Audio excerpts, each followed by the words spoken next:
You are live. I'd like to call our meeting to order. All those present, if you would please rise and join me in the Pledge of Allegiance. I pledge allegiance to the flag of the United States of America and to the republic for which it stands, one nation, under God, indivisible, with liberty and justice for all. Thank you.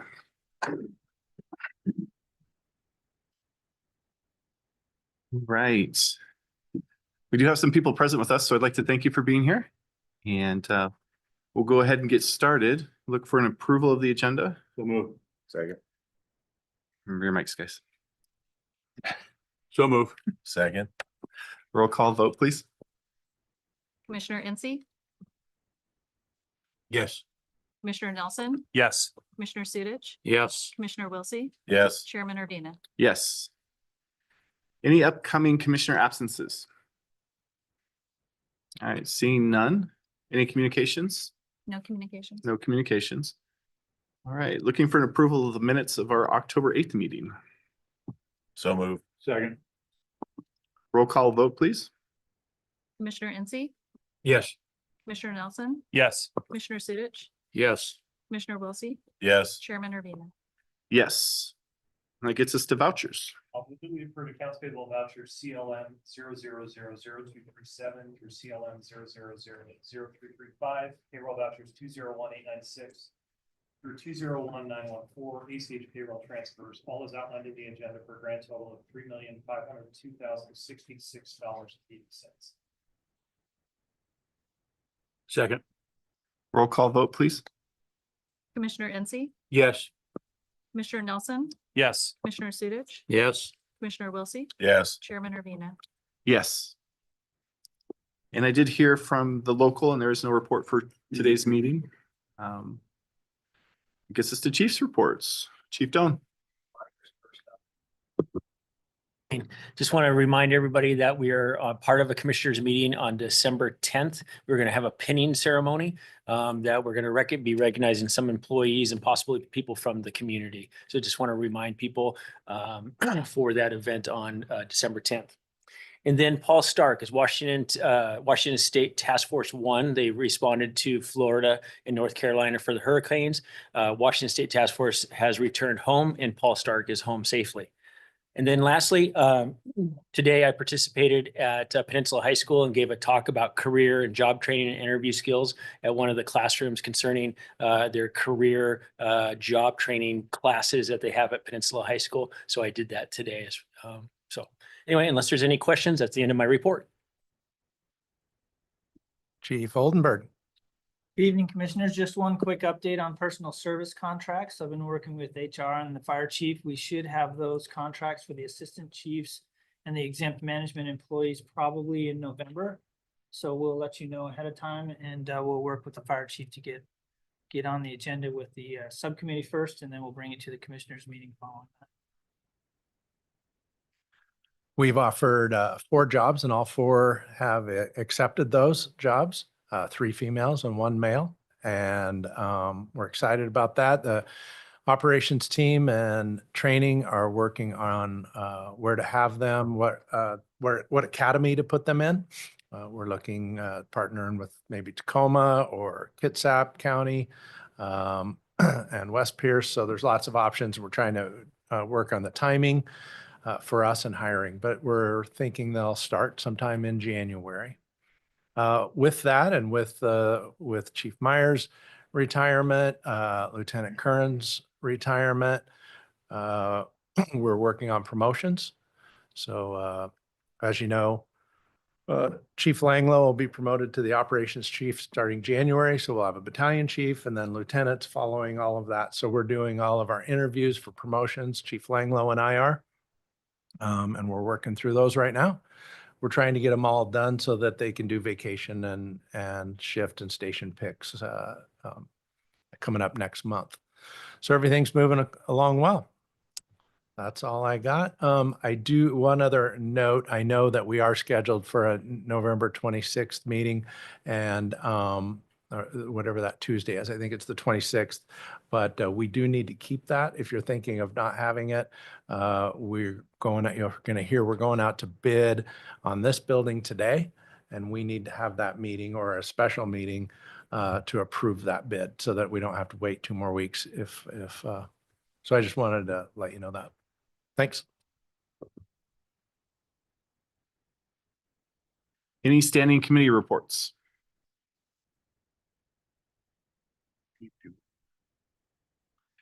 The audit committee did meet for our audit intake meeting with the state, and I'm sure we'll get lots of fun updates about that in the future. Financial report, Crystal. We do not have a financial report for tonight. We are currently in the implementation process of our new financial system, so we'll have one in a follow-up meeting. Okay, thank you. I don't have anything for a chairman's report. That gets us to the bond update. Chief Johnson. All right. So as usual, I'll walk through projects. Station 53.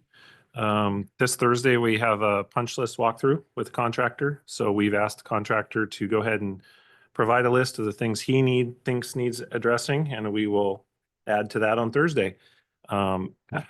So with that, electrical final should have been today, all dependent on the inspector coming and showing up and getting there. And then the building final is what the county is scheduled for Thursday. Station 57 is about 3 to 4 weeks behind 53. And that building final right now is scheduled for the 13th of November. Training campus. I'm sure you guys, everybody has seen progress. It's even changed in the 2 weeks since we were last here.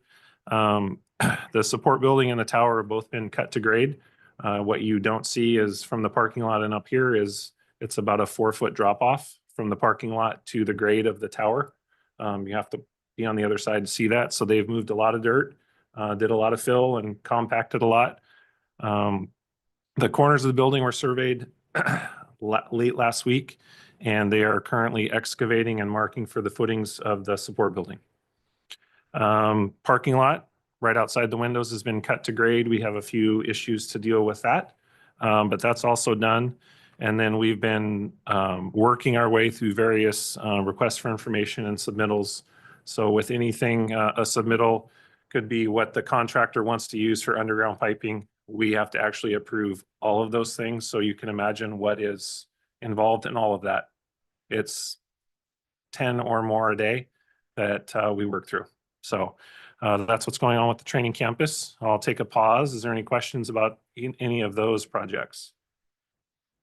All right, I'll keep going.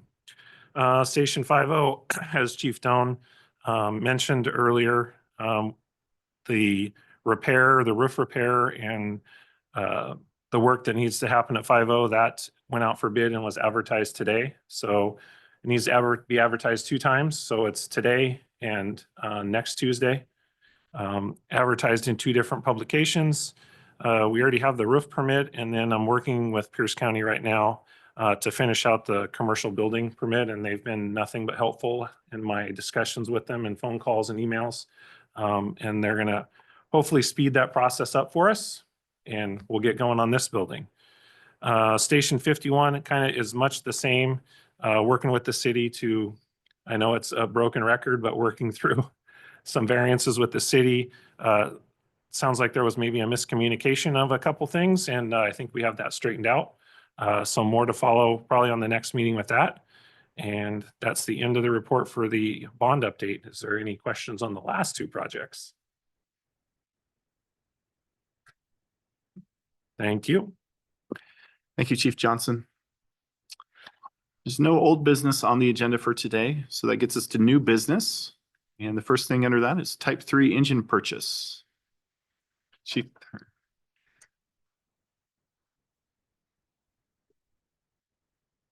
Good evening. I'm excited to talk to you guys again about apparatus purchasing. So tonight we're going to be talking specifically about our Type 3 fire apparatus that we have on order. We received news from our vendor that the chassis that we had spec'd is not going to be available. So we have to switch chassis. Still going through the same manufacturer, but it is causing a bit of a delay with our delivery schedule, which has pushed us to the end of the second quarter, beginning of third quarter for next year. In an effort to make that right, they understood that we desired to purchase a second Type 3 engine, and they have offered to build the second unit side by side with the first one and be able to take delivery at the same time of both pieces of apparatus instead of waiting the 2 to 3 years for that second piece of apparatus to be built. There is a bit of a time constraint. They said we have until the 28th of this month to say yes, or the offer expires. So I am here tonight to ask you for permission to proceed with initiating the contract and pulling a purchase order number to purchase the second Type 3 fire apparatus. That totals approximately $630,000, which would come out of next year's budget and is in the proposed budget for next year. And I'd be happy to answer any questions that you may have. Any concerns? Not here, right? Said the 20th of this month or next? 28th of October. No, no, Yes, sir. It expires on the 28th of this month. Oh, 28th. Yes, sir. Thanks. So to be clear, our previous plan was we would have one delivered in 2025, one delivered probably in 2027, 2028, Yes, something sir. like that. And this opportunity gets two in 2025. Yes, sir. So if you need a specific motion, I move that we authorize you to proceed with a contract with, I believe it's BME, right? Yes, sir. With BME for the second Type 3 that's budgeted next year. And do you need a specific number authorization? No, sir. It's above $50,000 and it's not budgeted in the current budget year. Okay. So I just need approval to move forward. Okay. Is that motion satisfactory? Second. Roll call vote, please. Commissioner Incy, Yes.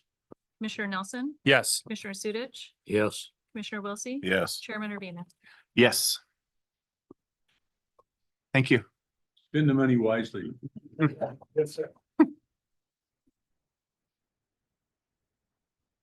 Can't wait to see the stickering of that thing. That gets us to the 2025 budget hearing, presentation of final draft, and turn the time to Crystal.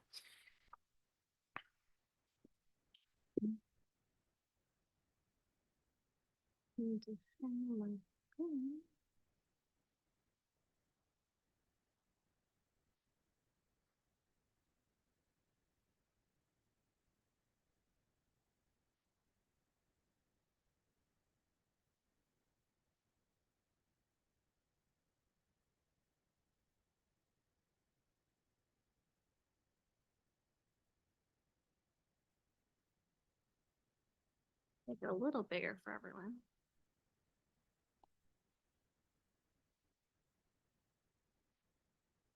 There we go. Okay.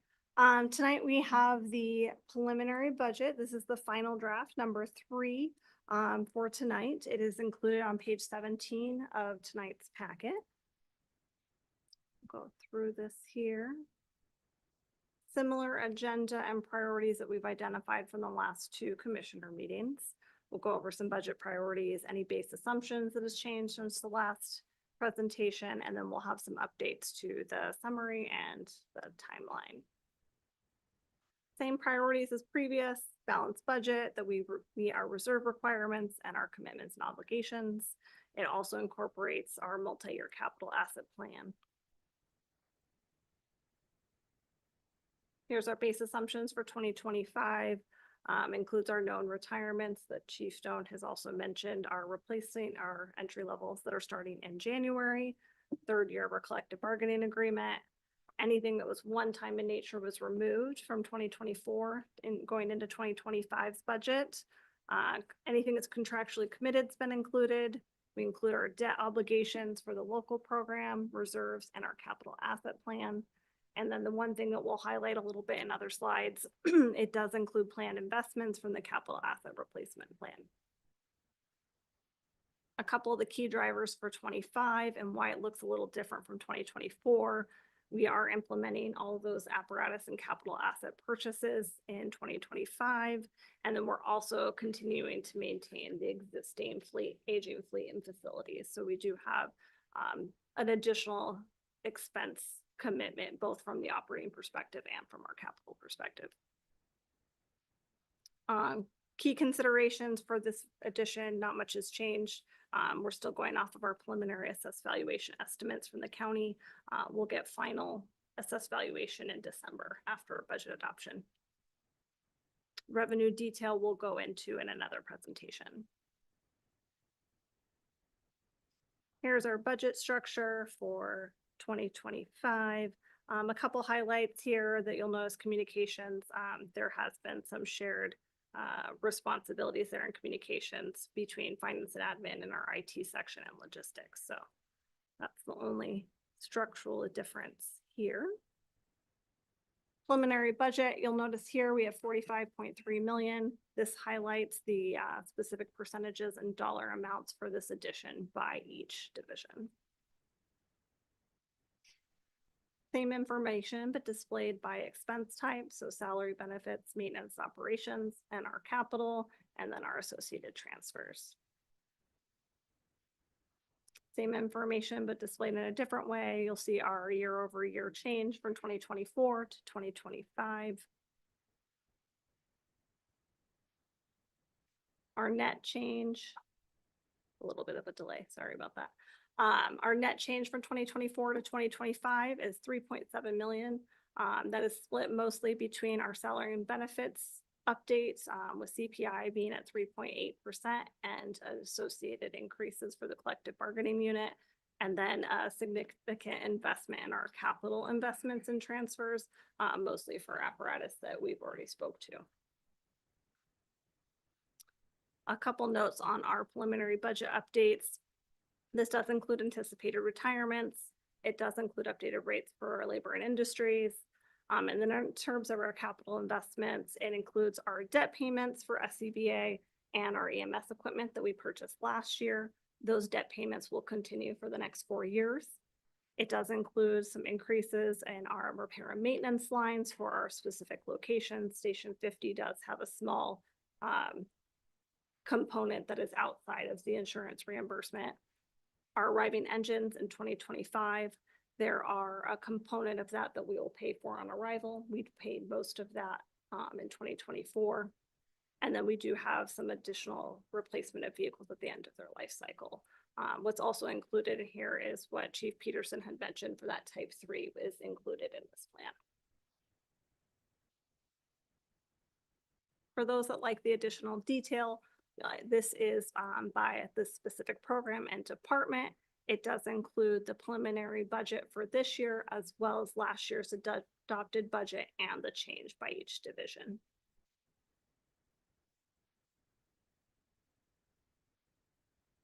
On this next slide, just for future information, same display, but it includes our other funds. So it has our debt fund and our bond fund that includes our capital projects. I will highlight that on the bond fund, or I'm sorry, on the capital projects, the annual budget will vary. For example, training campus, you'll notice that 2024 we had a budget, but with the timing of when that project started, that's not a cumulative number on the capital side. So I would highlight that our 2024 budget on the capital side is more what we had known to be our capital projects at that time. And then we'll continue to refine that as we budget. So for 2025, those are anticipated prices, or I'm sorry, estimates for those capital projects. On this slide, it does have the associated divisions, but it is broken out in further detail for information. Personnel expenses, salary and wages, benefits, maintenance, operation. The one I just like to highlight that is the has the largest impact on our budget for 2025 is that capital and transfers column. You'll notice there's $5.3 million associated with our capital investments for 2025. So that is really what speaks to our largest change from 2024 to 2025.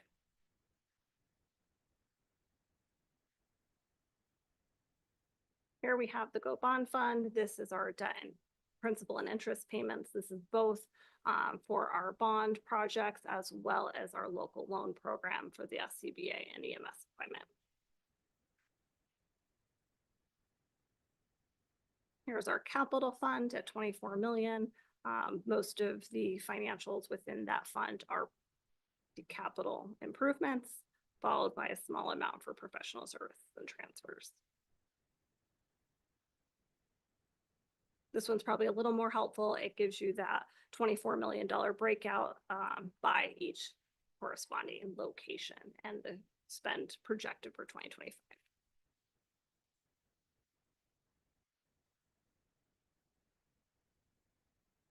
So cumulative for all three of our funds projected for 2025 is $74 million. 45.3 million for our operating fund, 4.7 for our debt service fund, and 24 million for the capital projects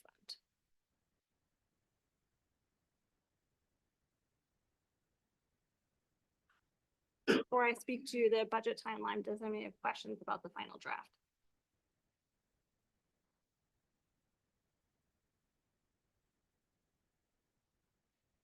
At a high level, commissioners, Crystal can go over the details, but where we're heading with this is the big changes that are made other than the fleet and is we're hiring a lieutenant in training. We're adding that. We are in this budget to an IT, but we're covering it, most of it with the logistics assistant chief. I didn't fill that, and we used that to fund it. And we did add one firefighter. The other part of the budget that's taking most of the budget is, and Crystal's done a really good job of, is our capital fund, creating a capital fund.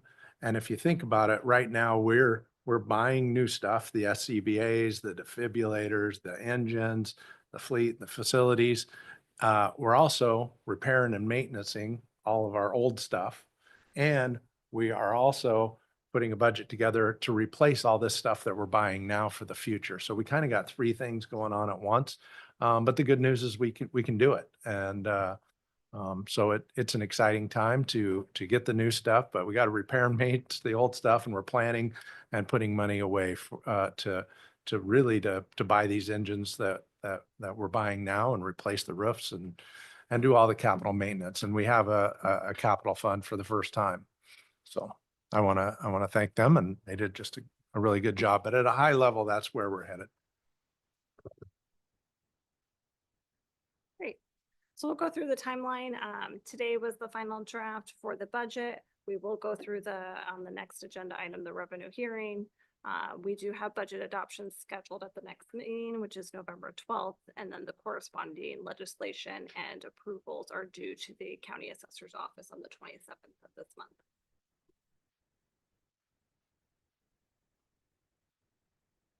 Okay. I'm going to switch to the next presentation.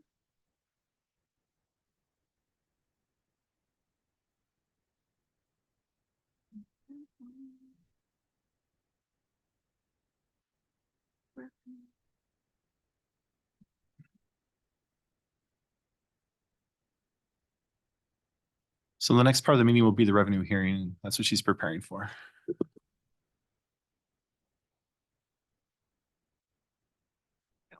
Okay, so the next item on today's agenda is the revenue hearing for fiscal year 2025.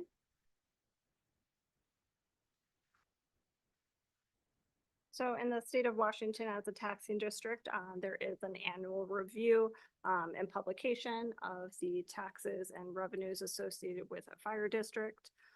Here we have the statutory rate limitations of 1%. However, there are a couple of additional items for voter approved levy lid lifts. For fire, it will be year 2 of a 6-year levy lid lift that is previously passed. And for EMS, we will be in year 3 of 6. This just shows you a couple of the different types of revenues in each category. On our taxes, We have the EMS levy, the general expense levy, and the new as of 2024 is our capital excess levy. This one is just for the purposes of paying our debt for our bond issuance to support our capital projects.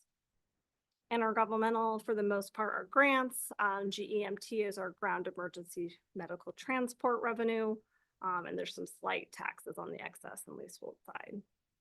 Charges and goods for services, mostly are fire inspection fees, wildland cost reimbursement, that we spoke to a little bit. So when we do get reimbursed when we send personnel out for fire response, both within the state of Washington and externally. For example, like Hurricane Milton, there's a revenue component with that for reimbursing for their expenses and time. Ambulance transport is a component that is not the federal piece, but the piece reimbursed to us by medical insurance. And then a miscellaneous is just your investment interest, donations, and the sale of surplus assets. For 2025, this is our district revenue for all funding sources. You'll see as a fire district, the majority of our revenue is from taxes at 86% for 2025. Charges for services about 5%, intergovernmental at 2%. Interest is in the miscellaneous column. We are still benefiting from additional interest collections for the current economic landscape for that. And then transfers in is just a movement in between our different funding sources. Moving into our taxes for property tax. This is our assessed valuation calculation. It says our 2024 assessed valuation of $19.2 billion. For 2025, this is our preliminary estimates as provided by Pierce County at $20.4 million. I do have 2024 asterisk here in case anyone wanted to look at last year's presentation. The final estimates for 2024 did reduce from their preliminary estimates that were provided a couple months earlier. So this does align with our final assessed valuation for 2024. Moving into our regular levy, the statutory limit is at $1.50 per $1,000. We did approve of a 6-year levy lid lift in 2023. You'll notice that in 2024, it was $1.50 per assessed $1,000 valuation. In 2025, our assessed valuation did grow slightly higher than the 6%. So you'll notice that our levy rate is at $1.49 for 2025. The increase at the financial contribution is capped at 6% per our voter levy lid lift. So that's why even though assessed valuation did grow higher than 6%, the actual financial contribution in that levy rate is capped at 6%.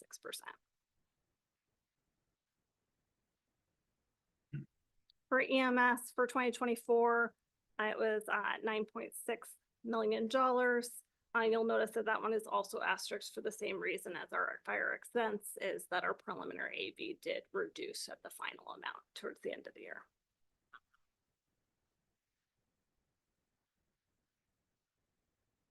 Excess levy, this is the levy for paying for our debt for the capital bond. It is only issued for the purposes of paying the associated debt payments, and the amount is calculated on the minimum required need for that year's annual debt. So for 2025, in order to pay for our debt payments, the excess levy rate is at 20 cents, 20.6 cents.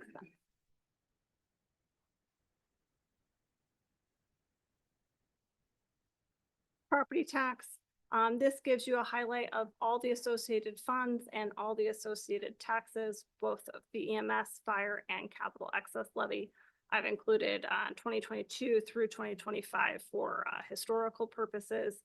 Capital excess levy, you'll notice, starts at 2023 because that was the first year that that was legally authorized.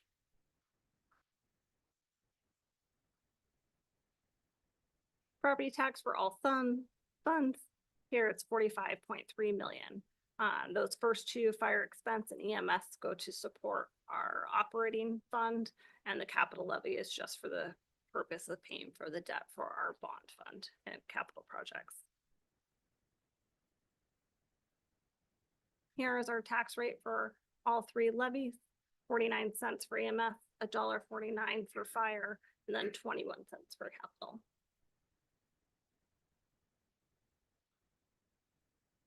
Going into the other associated funds that or revenue that we have, charges for service, I'll just highlight something here. The ambulance transport fees, there is no changes to our fee schedule. It remains as the resolution was passed in 2021 for those associated fees, both for the per transport for ALS and BLS and for mileage. The one change for 2025 is Senate Bill 5986. Ground ambulance services was added, or for example, the exemption to balance billing was removed for ground ambulance transfers. So what that means is there actually will be a slight reduction in associated revenue for that component, but not much. But I would say the 2025 budget does comply with the Washington Balance Billing Protection Act and the associated terms that are under that. Contracts for service, those continue. There's not a new one to report. These are our existing contracts renewing into 2025, and the same thing with our fee-based registrations. Does that have any questions about that one? Intergovernmental, there's no changes, continuing the existing format and structure for GEMT and excise taxes. Miscellaneous revenue, this is a small portion of our budget, but I will just highlight that the investment interest and income has been beneficial for us, and it's also helped us achieve maintaining some of our reserve requirements. As our budget continues to grow, that investment income has been helpful in reducing the additional components that we need to keep those minimum. This revenue is just for our operating fund to support our operating expenses. It has your property taxes, intergovernmental charges, and miscellaneous revenue. Transfers in is reimbursements from the capital fund at $45.8 million.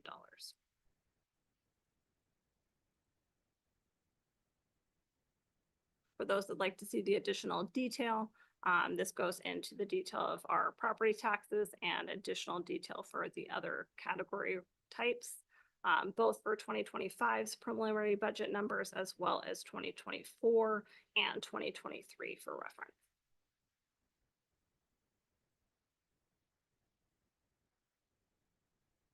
There's the same revenue detail, but inclusive of all of our funds, both for 2025 and 2024. 2025 preliminary budget for all funds is at $51.6 million. And that is most of the slides that we have for the revenue hearing. Does anyone have any questions or additional information? Thank you. Well done.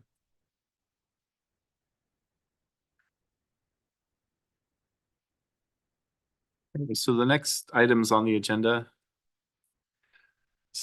Crystal as well, some resolutions.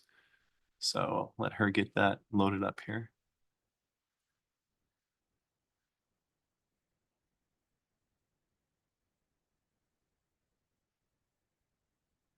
Okay.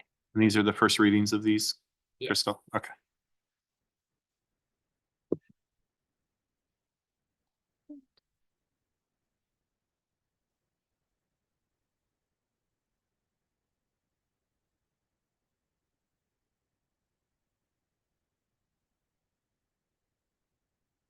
I'll make it a little bigger. Let's see.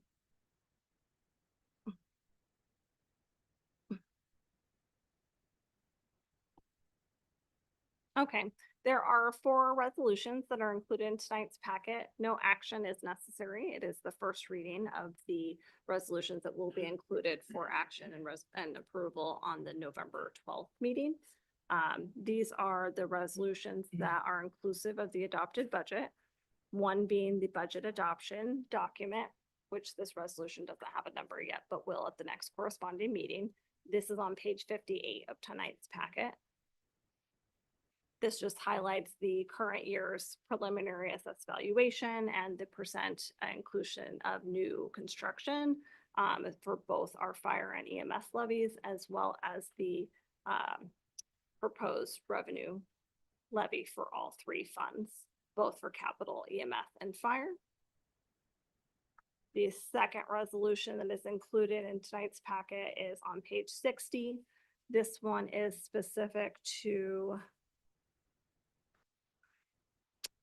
the fire expense levy. It does highlight the increase of 6% from the prior year. That is included in the first paragraph, and then also just goes through the legal requirements for prorationing if needed. 62, page 62, excuse me, is the property tax levy for EMS. That includes the 2024 prior levy amount, the associated increase for 6% that is included as well. And then the last resolution that's included for first reading tonight is on page 64. And this one is for our capital excess levy to support those debt payments, to be able to continue to levy those taxes for 2025 debt payment. So no action is needed tonight. They're just included, starting page 58 to 64 for first reading for next commissioner's adoption at the November meeting. Any questions on any of those? Thank you, Crystal. Thank you.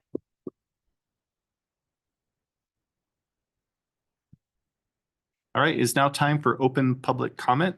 Please state your name for the record. You'll have 3 minutes. I don't see anyone raising their hand here. Is there anyone online with a hand up? All right, seeing none, we'll move on to good of the order. Anything for good of the order? All right, seeing none, any special interests, upcoming events? All right, seeing none. The next item on the agenda is an executive session pursuant to RCW 4230-110-1G to review the performance of a public employee, and RCW 4230-140-4B to discuss collective bargaining. I do anticipate the executive session will last for an hour, and that'll get us until 6:38. We'll reconvene at that time.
All right, the executive session will be extended for another 30 minutes and we'll reconvene at 7:08. Thank you.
I'd like to call the meeting back to order. No action will be taken and the meeting is adjourned. Thank you for being here.